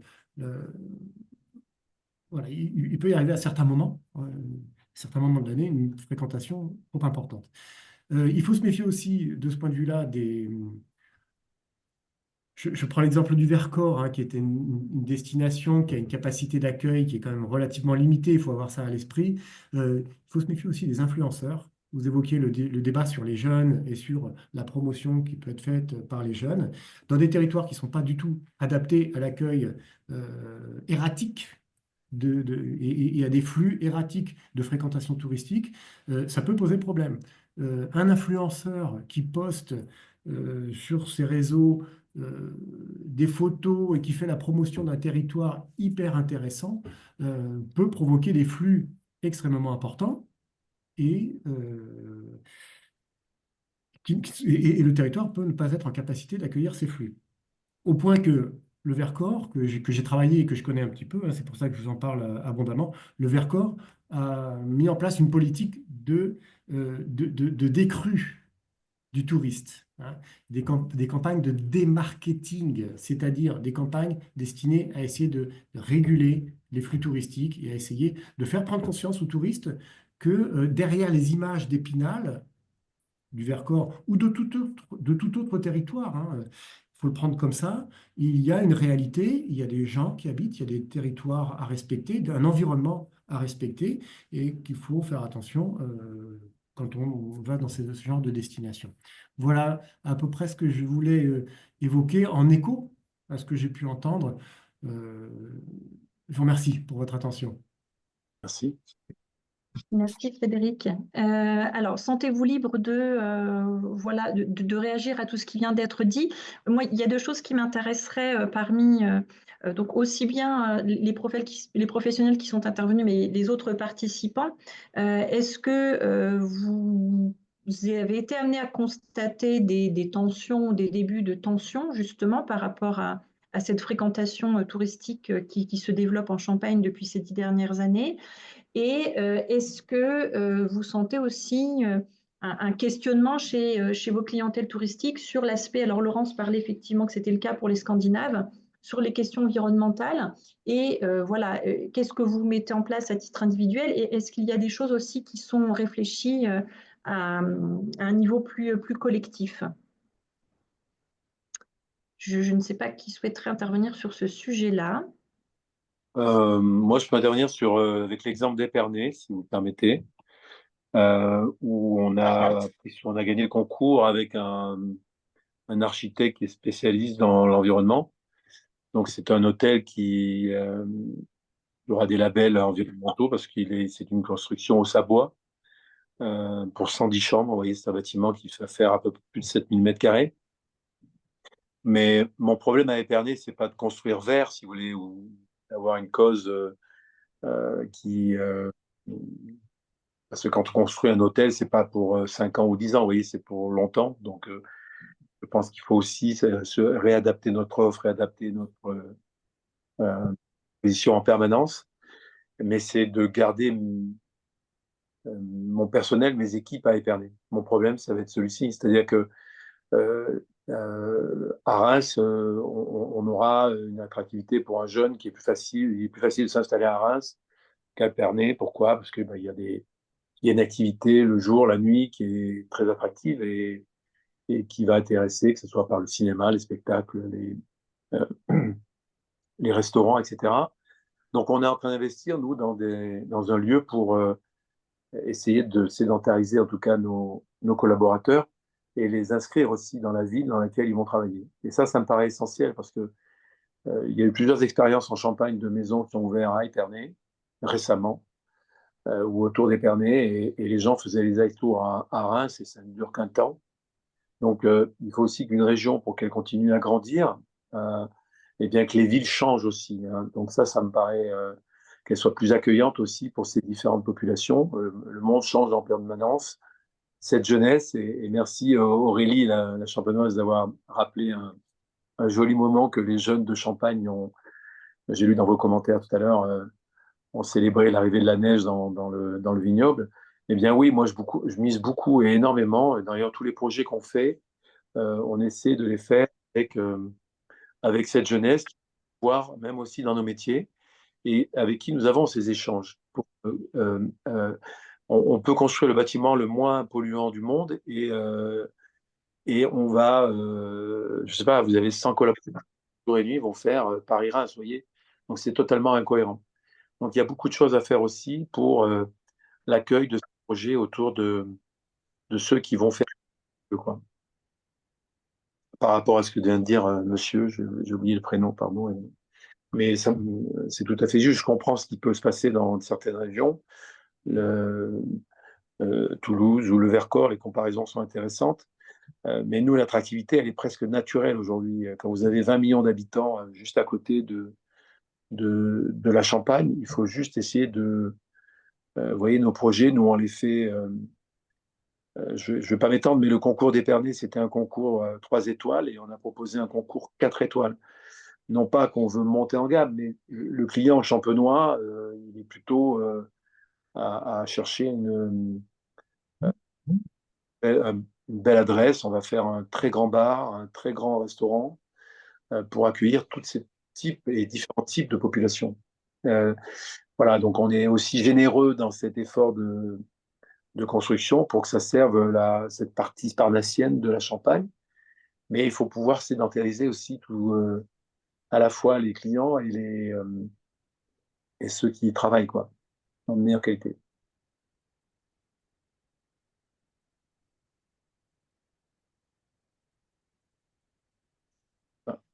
Je vais partir tout le monde, non? Non, non, non. Est-ce que d'autres ont envie de réagir? Oui, moi je veux bien compléter, plus sur la partie professionnalisation du vignoble.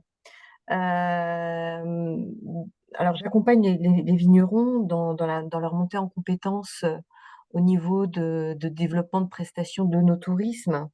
Et c'est vrai qu'on a beaucoup parlé de premiumisation de nos tourismes dans les offres dont on vient de parler, de la mondialisation, de l'internationalisation de la clientèle. Et donc, effectivement, derrière, ça nécessite une qualité d'expérience pour le développement touristique du territoire, mais on se pose la question aussi de la mobilité pour ne pas concentrer en surtourisme sur des destinations comme Reims ou Épernay, mais de pouvoir ensuite renvoyer ces clientèles sur le vignoble et donc de les accompagner sur des offres no touristiques à l'intérieur du vignoble. Sur ces offres no touristiques, forcément, si on quitte l'avenue de Champagne et ses grandes maisons ou bien certains secteurs de Reims, on va retrouver des vignerons, des artisans vignerons qui sont pas tous au même niveau de professionnalisation dans leur accueil no touristique.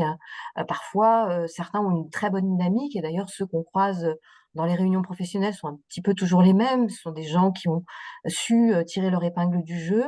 Et puis, il y a tout le reste, tout ce vignoble, tous ces vignerons qui ont envie finalement de se lancer dans l'aventure, mais qui savent pas tellement comment pratiquer, parce que le monde du tourisme, c'est aussi un encadrement juridique, réglementaire, et puis aussi des notions de marketing à appréhender. Vendre du champagne, c'est une chose, mais vendre une prestation de no tourisme, c'est autre chose. Et je pense que ça fait aussi partie des enjeux du développement territorial, à savoir aider les professionnels à se professionnaliser. Et à côté de ces professionnels, pouvoir intégrer des dynamiques de diversification de l'offre afin que tout ne soit pas concentré qu'autour du monde du champagne, mais avoir aussi une attractivité différente de façon à pouvoir prodiguer une offre no touristique, pas simplement centrée vin, mais aussi centrée loisirs, famille, et destinée peut-être à une clientèle moins fortunée parfois, mais qui va aussi, bien sûr, avoir le plaisir de découvrir la Champagne.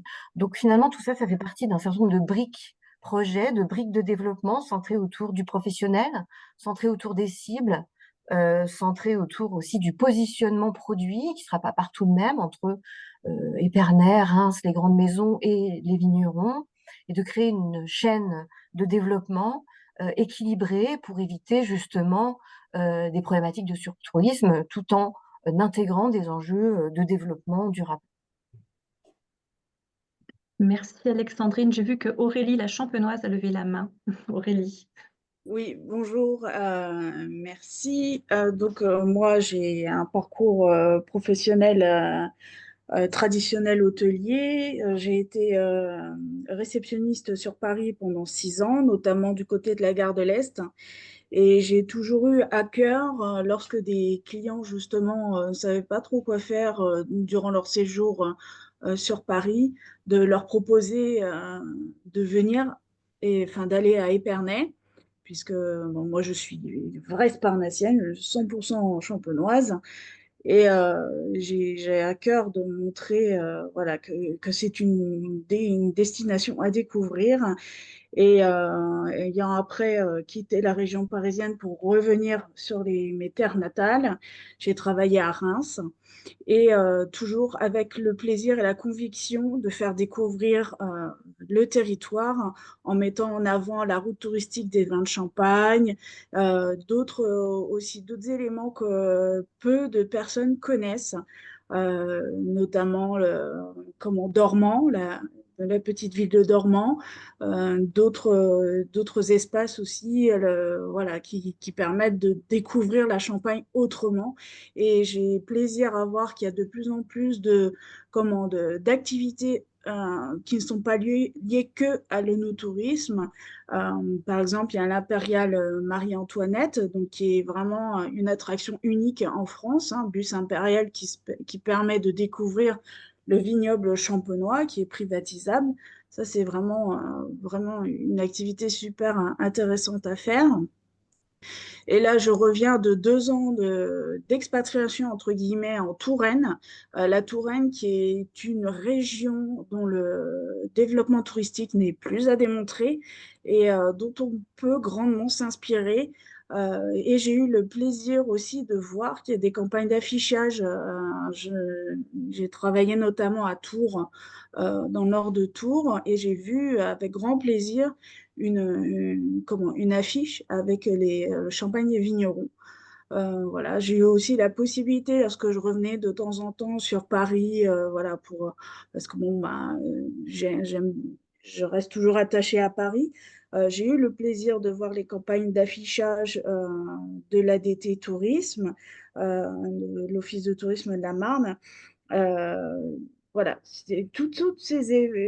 tous ces efforts-là ont contribué à l'essor touristique de la Champagne. Les réseaux sociaux, ils sont aussi pour beaucoup.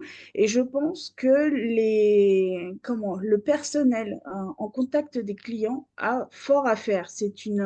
Euh, voilà, c'est quelque chose de très précieux à mettre en avant, d'inciter les collaborateurs et les collaboratrices à partager leur amour de la région, et voilà, aussi à l'autre bout du monde, pourquoi pas à l'autre bout du monde, bah, de continuer à faire partager pour justement euh, les personnes qui ont la chance de faire partie de groupes hôteliers internationaux, de mettre en avant, voilà, les collaborateurs qui viennent d'une région particulière, de la mettre en avant, de ne pas hésiter voilà, à ce qu'ils mettent en avant la région, parce que c'est important. On a une très très jolie région qui mérite le détour, et il y a de gros efforts qui ont été faits sur les problématiques environnementales. Euh, Ma sœur travaille dans le milieu viticole, donc je suis bien placée pour le savoir, pour voir tous les efforts qui sont faits. D'ailleurs, l'une des choses qui m'a choquée quand je suis rentrée en Champagne, c'est que quand j'étais plus jeune, il y avait le moment des traitements où on entendait les hélicoptères qui vagabondaient au-dessus des vignes pour déverser les traitements. Et l'une des premières choses qui m'a profondément marquée quand je suis rentrée en Champagne, c'est où sont passés les hélicoptères? Où sont-ils passés? Et ma sœur m'a expliqué qu'effectivement, avec les nouvelles normes environnementales, il n'y a plus des traitements aéroportés et que maintenant tout se fait dans le respect de normes environnementales.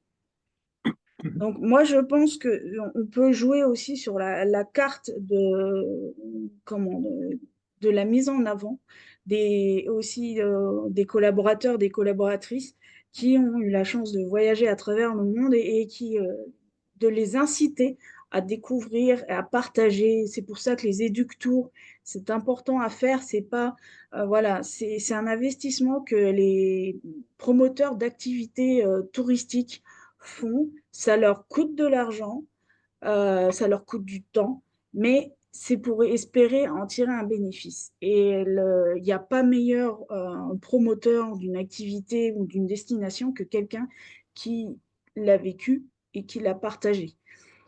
Nous, pour le moment, on a encore la chance de ne pas trop être impacté. Enfin, l'impact de changement climatique est quand même moins mesurable que les Pyrénées-Orientales dont j'ai fait la mention dans le chat, qui, eux, souffrent d'une sécheresse depuis quand même un sacré moment, puisqu'ils sont certains exploitants viticoles en sont à arracher des hectares de vignes parce que la vigne ne peut plus ne peut plus suivre le changement climatique.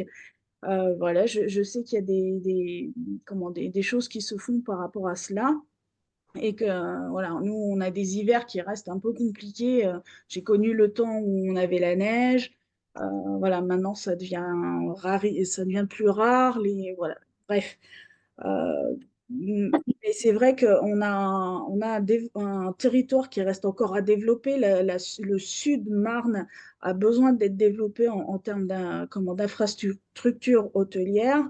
Parce que c'est aussi une partie de la région de Champagne qui mérite d'être découverte, de continuer à développer la mobilité douce. Les Ardennes sont en pleine réflexion dessus, puisque il y a 2 ans, j'ai fait une année en licence pro avec le CNAM et le lycée de Bazeilles, et on a travaillé justement sur la mise en place d'un itinéraire sur le sud Ardennes pour la mobilité douce. La véloroute qui va relier Paris à Strasbourg aussi a son importance. On a quand même une grosse partie qui traverse la Champagne, la Marne notamment. Donc tout ça, c'est à mettre en route. On a plein de points forts. Il faut pouvoir travailler de manière, de concert. Donc on a tous à y gagner. Et ce qui est important, c'est d'éviter de travailler dans son coin. L'union fait la force. Donc, moi, je pense qu'on peut tout à fait continuer à travailler main dans la main avec un développement tout à fait raisonnable euh, et continuer à mettre en avant la belle région de Champagne. Merci. Merci Aurélie. Est-ce qu'il y aurait d'autres souhaits de prise de parole, Laurent? Oui, alors déjà, par rapport à l'ET d'Épernay, ce que tu disais Hervé précédemment, donc Épernay, alors on a les Champs-Élysées de la Champagne avec cette avenue qui concentre des gros flux. Nous, en tant qu'office, on a un rôle un peu d'irrigation sur le territoire. On n'est pas en surtension, on a beaucoup de monde, mais c'est pas Barcelone ou autre, mais en tout cas, on a un rôle d'irrigation sur notre territoire et pour cela, on met en place des opérations d'animation du territoire où nous avons des navettes qui partent, par exemple, de l'office ou du camping aujourd'hui d'Épernay pour aller chez nos viticulteurs ce sont principalement des internationaux qui vont chez les viticulteurs, donc on irrigue le territoire de notre agglo et parfois bien au-delà pour offrir à nos visiteurs français internationaux de belles expériences chez nos viticulteurs. Ça, c'est un premier point. Sur l'enjeu de la mobilité douce, on a mis en place un partenariat avec une start-up qui vient du sud-ouest, hein, qui a créé une route bas carbone du côté du Bordelais, dans le Cognac. Et on a tissé ce partenariat avec une start-up qui s'appelle Bulle Verte pour travailler sur des expériences très immersives chez les acteurs et chez les producteurs. Donc, on a créé ce qu'on appelle des bulles vertes chez plusieurs acteurs où on peut boire, manger et dormir. Et notre objectif, c'est que comme nous avons beaucoup de visiteurs qui viennent de Paris, qui viennent parfois en train jusque Reims et de Reims à Épernay en train par la ligne des bulles, l'idée, c'est de leur proposer aussi des voitures électriques au départ d'Épernay pour leur permettre d'aller vivre des expériences dans le vignoble chez ces partenaires bulles vertes où on peut boire, manger, dormir. Donc, c'est un exemple de type d'expérience. Nous, sur Épernay, ça rejoint les propos d'Hervé, on a l'arrivée du futur Marriott. Hervé, je parle sous ton contrôle, je crois, en 2027. Alors, Hervé vient de nous Ah, il quitter. vient de nous quitter. Bon, bah, alors, je crois que c'est ça. Ça va être important parce que ça va contribuer à dynamiser aussi les choses en termes d'animation sur le territoire. Le sujet qu'il évoquait sur la difficulté de garder, sédentariser les salariés sur le territoire, c'est quand même un sujet. Voilà, donc il y a un travail à faire sur ce sujet sur notre territoire, puisque c'est pareil au niveau d'un office ou pour notre office, c'est avoir les collaborateurs, les bons experts sur le territoire pour les garder sur le territoire, c'est un vrai sujet. Et puis, je pense qu'il y a aussi les valeurs de transmission à bien prendre en compte aussi. On a organisé un événement Champagne Day sur le territoire en partenariat avec des écoles et ça touche justement les jeunes au niveau de la sommellerie, du service et de l'hospitalité. On a des partenariats un petit peu privilégiés avec des écoles. Je pense que l'enjeu de la transmission dans notre secteur d'activité, il est extrêmement important. Donc c'est quelque chose à soigner, peut-être parce que la jeunesse, c'est l'avenir. Et le partenariat avec nos écoles, on a un lycée hôtelier aujourd'hui à Épernay qui est tout nouveau avec le lycée Essel à Épernay. On travaille par exemple avec le lycée de Bazeilles dans les Ardennes à côté de Sedan. On travaille avec l'école Tunon à Reims sur les enjeux d'hospitalité. Je pense que voilà, ces valeurs de transmission, elles sont essentielles.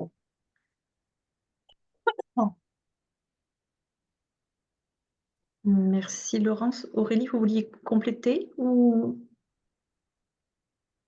non? Est-ce que quelqu'un d'autre souhaiterait nous partager une réaction ou Catherine?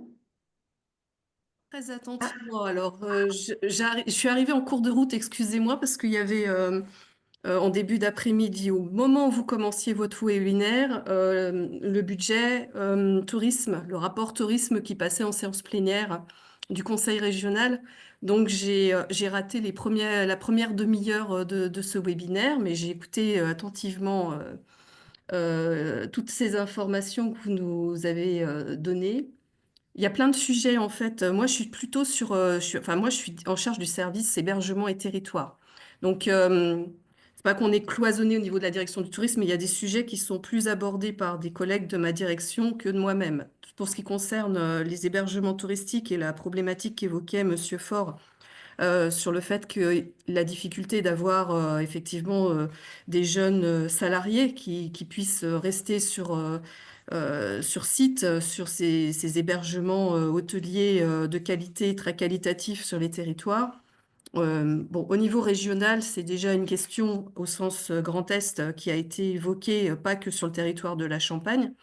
On a, au niveau de la direction du tourisme, sur le dispositif de soutien aux hébergements touristiques et notamment le dispositif de soutien à l'hôtellerie, on a intégré le fait que s'il y avait dans le programme de travaux d'un hôtelier la construction de bâtiments permettant justement de loger son personnel ou de lui permettre à terme de pouvoir rester en fait de manière plus facilitatrice en fait sur site, c'est possible au niveau du dispositif d'intervention de la région de pouvoir prendre en considération dans le programme de travaux la construction de bâtiments spécifiques pour être plus facilitateur, parce qu'on a bien conscience que on a effectivement de l'hôtellerie très qualitative avec des vraies problématiques qui ne sont pas que en Champagne, hein. Vous les avez aussi sur les autres territoires, y compris en Alsace.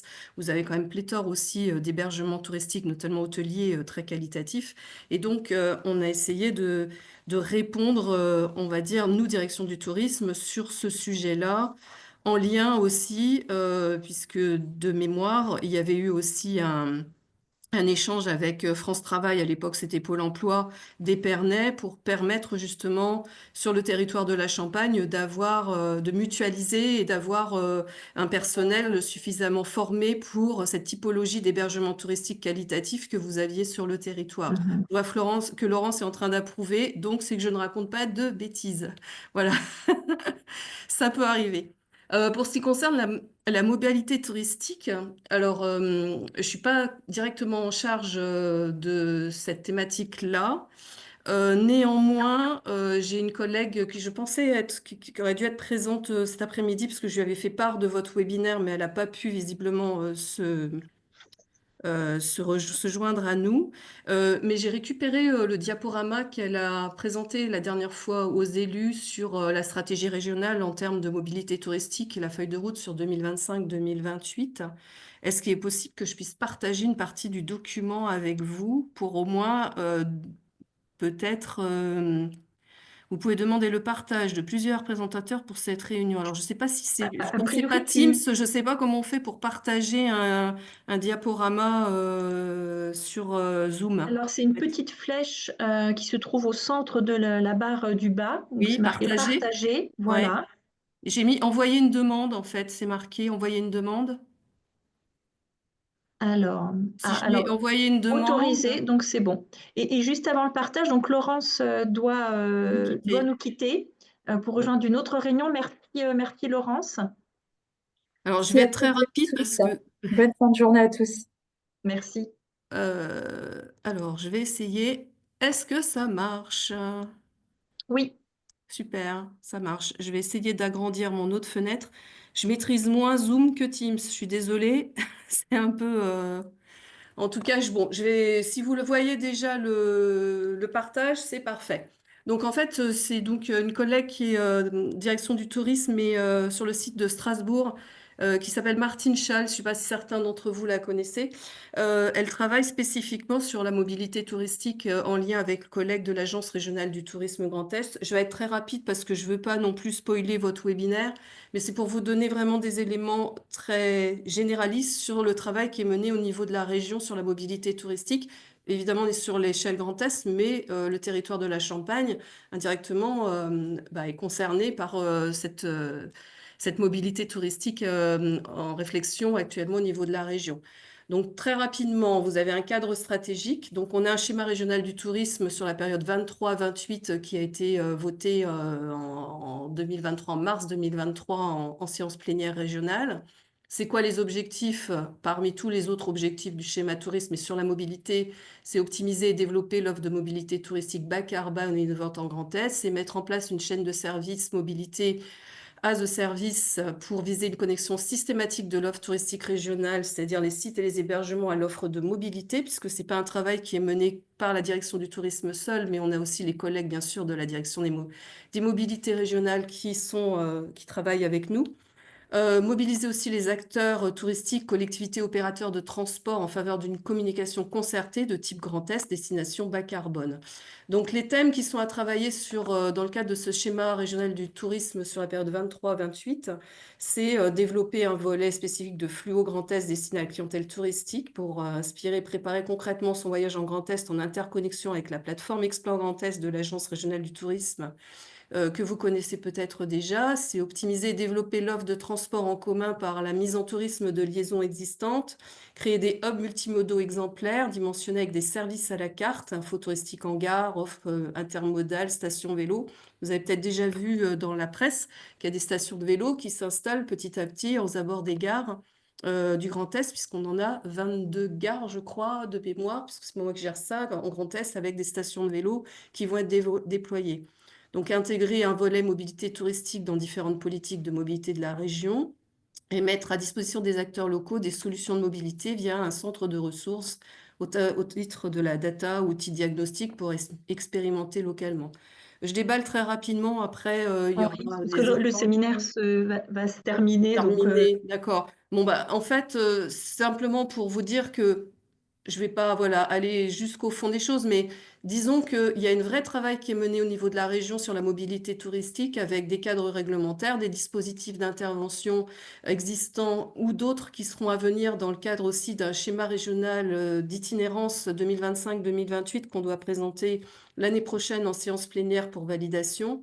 En lien avec les réflexions sur le pacte des ruralités, les identifications des territoires clés, des enjeux à l'échelle du Grand Est et la mise en réseau de construction d'offres avec des initiatives identifiées, dont celle qu'évoquait Laurence sur les bulles, le train des bulles, par exemple, en montagne de Reims. Donc voilà, tous ces sujets-là, ils sont traités, enfin, ils commencent à être traités ou ils sont en cours de traitement. Et effectivement, on est sur une période qui se terminera en 2028. Donc, j'imagine, en tout cas, je vais arrêter le partage, que d'ici quelques mois ou quelques proches années, on aura évolué à l'échelle Grand Est sur cette mobilité touristique, qui est un sujet qui a été très souvent cité sans qu'il y ait concrètement des choses qui se fassent, enfin, ou alors des initiatives très locales qui, à terme, ont vocation à être dupliquées à l'échelle du Grand Est. dans ce cas-là, Catherine, ce qui serait peut-être possible, c'est que dans le chat, tu puisses partager alors, donc, soit ton adresse ou celui de ta collègue, Ouais. et puis les personnes qui sont intéressées peut-être pour, je ne sais pas s'il est diffusable, ce Alors, je ne sais PowerPoint. pas s'il est diffusable parce que Ah. je me suis permise d'aller le chercher sur notre serveur parce qu'il y avait une présentation qu'elle avait faite la semaine dernière à laquelle j'ai pas pu assister, mais je m'aperçois qu'elle avait fait un document, voilà, très complet. Mais ce que je préfère, c'est que je vais vous mettre ses coordonnées, qui est vraiment la personne référente ressource au niveau de la région sur la mobilité touristique. Et si certains d'entre vous auraient souhaité avoir un peu plus d'éléments d'information, c'est plus auprès d'elle qu'il faudrait que les personnes s'adressent. Voilà, je viens de vous la mettre à l'instant, son adresse mail. Merci, Catherine. Est-ce qu'il y aurait d'autres personnes qui souhaiteraient intervenir avant de conclure sur le contenu de ce webinaire? Non, eh bien, donc voilà, quelques mots de conclusion. Donc, si on doit faire très rapidement, vraiment très très rapidement, le bilan de ces 10 dernières années du tourisme en Champagne, c'est donc une évolution significative de l'offre et de la demande. Du côté de la demande, finalement, une clientèle parisienne qui ne bouge pas réellement, sachant que, comme je l'expliquais au tout début, dans cette population parisienne, il faut bien évidemment aussi inclure ces habitants temporaires, que sont les expatriés ou les étudiants, qui peuvent être aussi une clientèle assez réceptive, avec deux leviers qui pourraient être l'événement. Hein, donc Hervé Faure parlait des événements Champagne qui ont lieu à l'étranger, qui commencent à avoir lieu sur Paris. Ben, peut-être finalement, et quand on parle d'événements, ce n'est pas nécessairement un gros événement, hein, ça peut être une soirée à thème dans un bar, comme ce que nous expliquait Hervé. Et donc voilà, peut-être aussi un des leviers avec celui de la mise ouverte du week-end à la campagne. Par contre, du côté des touristes internationaux, donc on voit effectivement une grosse augmentation. On pourrait parler donc finalement d'hyper-internationalisation et de premiumisation de la clientèle touristique en Champagne. Mais avec, je dirais, des marchés qui fluctuent, hein, avec effectivement l'Océanie qui n'est pas revenue post-Covid, la Scandinavie qui là est en augmentation. Et puis, ce que j'en retiens également, c'est un rajeunissement de cette clientèle touristique, toujours aussi très pointue, donc qui vient aussi pour découvrir le Champagne, et pas forcément pour visiter une région et de façon désintéressée par rapport au vin. Donc ça, c'est plutôt positif pour la Champagne. Et donc une jeunesse qui prend le pouvoir, une jeunesse parisienne notamment. Je trouve qu'elle est intéressante, ce rajeunissement, parce que, comme disait Laurence, il y a des enjeux de transmission, peut-être une sensibilité à l'environnement plus prononcée. Et puis, on parle aussi donc de mobilité douce, avec des dispositifs comme celui de la région Grand Est, hein, d'inciter une fois qu'on est sur place, puisqu'effectivement, hein, ces touristes internationaux prennent l'avion pour venir à Paris ou en Champagne et continueront à le prendre. Mais voilà, une fois sur place, il y a des solutions qui sont trouvées en termes de mobilité douce.